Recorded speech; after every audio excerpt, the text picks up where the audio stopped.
ये पिछले 2 साल नवंबर दिसंबर में जो थे, दोनों साल बड़ी टेंशन थी, स्पेशली जिन लोगों को शादियां करनी थी। करेक्ट। करें नहीं करें, करें तो कितने लोगों को बुलाएं, 50, 75, 100 की लिमिट, ये वो 50, फिर उसके बाद मतलब काउंटिंग, ये सारा बड़ा झंझट था। लेकिन इस बार नवंबर और दिसंबर में लोगों ने जमकर शादियां की, जमकर लोगों को बुलाया।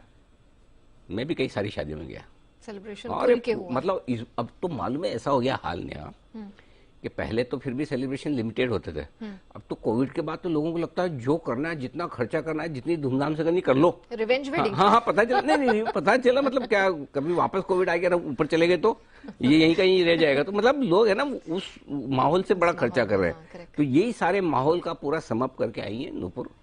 नूपुर बताइए क्या क्या देखा है आपने नवंबर और दिसंबर में? बहुत कुछ देखा है सर। पहले बताया था कि 32 लाख शादियां होने वाली है। करेक्ट। हो गई नवंबर दिसंबर में, और खर्चा करीबन 3.25 लाख करोड़ का मम्मी पापा ने किया है या इन लॉज ने किया या खुद ने किया, ये पता नहीं। 4 लाख करोड़। और शादियां कितनी? 32 लाख। अच्छा। और इंडियन पैसेंजर कार व्हीकल का मार्केट देखेंगे ना तो सर वो 3.25 लाख करोड़ का ही है। तो उससे बड़ा मार्केट अब इंडियन वेडिंग्स का हो गया है। वो तो वेडिंग तो मेरे ख्याल से मैं मतलब 2 महीने में, 2 ही महीने में, 2 महीने में ज्यादा, नवंबर दिसंबर में। ओके, तो जरा और डिटेल्स बताइए। बिल्कुल सर। एक इंटरेस्टिंग डेटा ये भी है कि हर साल 1 करोड़ से ज्यादा शादियां होती है इंडिया में, और सबसे ज्यादा अगर कहीं खर्चा हुआ है इस बार, एक्सपेक्टेड है ज्वेलरी बाजार में ही हुआ होगा, लेकिन कुछ ऐसे भी इंटरेस्टिंग फैक्ट्स निकल के आए जहाँ पे लोगों ने काफी जमकर शॉपिंग करी है, काफी जमकर खर्चा भी किया है। सबसे ज्यादा फायदा किन कंपनीज को होता है? तो मैट्रिमोनी जब सबसे स्टार्टिंग फेज वही होता है, उसके बाद ज्वेलरी, क्लोथिंग, होटल, और सबको समेटने के लिए लगेज इंडस्ट्री भी पीछे नहीं है। खर्चा कहाँ हुआ? तो होटल में लोगों ने करीबन 7,000 करोड़ का खर्चा किया है। पंडाल और डेकोरेशन की बात करें तो 10,000, ये भी कोई छोटा नंबर नहीं है। ड्यूरेबल गुड्स, वोल्टास, व्हर्लपूल, जहाँ पे लोग अपने गिफ्ट्स वगैरह देते हैं, वहाँ पे 30,000 करोड़ का इस बार खर्चा हुआ है।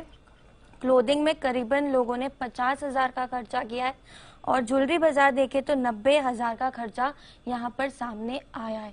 तो इतना बड़ा खर्चा ज्वेलरी में इस बार देखने मिला है। 2 साल बाद ऑब्वियस था कि रोक टोक नहीं थी तो खर्चा होना ही था, लेकिन 3 ऐसे खर्चे जो काफी इंटरेस्टिंग है। फोटोग्राफी, नई जनरेशन है तो 1500 करोड़ का खर्चा हुआ है यहाँ पर।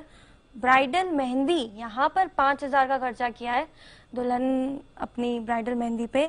और वेडिंग इनविटेशन कार्ड, जो लोगों को लग रहा था कि लॉकडाउन के बाद शायद रिकवर नहीं हो पाएगा, वहां पे 10,000 करोड़ का इस बार खर्चा हुआ है। गजब, क्या बात है, मतलब बड़े बड़े खर्चे। और सबसे ज्यादा खर्चा हुआ है ज्वेलरी पे 90,000 करोड़। 90,000 करोड़, मतलब 3.25 लाख करोड़ में से 90,000 करोड़, यानी कि लगभग 25% तो आपके ज्वेलरी में जाते हैं। वैल्यू वाइज तो चला ही जाता है, गोल्ड डायमंड वगैरह, हाँ, थोड़ी बहुत चांदी भी। हाँ। चांदी तो गिफ्टिंग के लिए, गेस्ट को गिफ्टिंग के लिए सिक्के विक्के देते हैं, सिक्के, बर्तन वगैरह, ये सारे क्या क्या गिफ्ट आर्टिकल, कपड़े, ज्वेलरी, और खाने पीने में भी काफी खर्चा होता है होटल्स का। वो होटल्स में आ गया, डेकोर। ओके, तो ब्राइडल मेहंदी भी इंटरेस्टिंग है, 5,000 करोड़। मतलब 5,000 पर पर्सन, 5,000 के हिसाब से गिना जाए तो कितने लोगों ने लगवाई होगी, सोचिए। वाह। तो ये आपके लिए बड़े बड़े खर्चों वाले, मतलब 1 करोड़ लोगों ने मेहंदी लगवा ली, इसका मतलब है ना, सीधा सीधा हिसाब है। तो ये शादी का पूरा खर्चा सिर्फ 2 महीने का है, सिर्फ 2 महीने का। ऊपर जरा इस पर पूरी रिसर्च करिए, पूरे साल का भी निकालिए तो आइडिया लगे कि जीडीपी में कितना कंट्रीब्यूशन शादियों का आ रहा है जी। तो इस पर जरा बंसल जी देना चाहते हैं विशेष टिप्पणी। बंसल जी, आपका कोई अनुभव?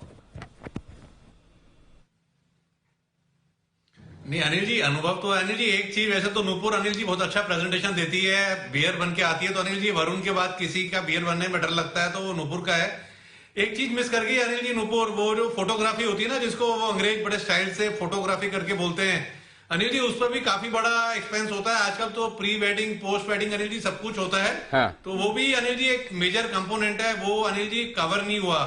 और दूसरा, वो एक नूपुर की चिंता थी कि इतना बड़ा खर्चा हुआ, वो घबरा गई, किसने करा, मम्मी पापा ने करा, किसने करा। तो आज की डेट में अनिल जी टाइम चेंज हो गया है। हाँ। आज की डेट में अनिल जी जो मैं देख रहा हूँ मोस्ट वेडिंग्स में अनिल जी 90% वेडिंग्स में मतलब कि लड़का और लड़की अनिल जी दोनों, मतलब कि फैमिलीज 50-50 अनिल जी खर्चा कर रहे होते हैं अनिल जी, एटलीस्ट इन बड़े शहरों में अनिल जी।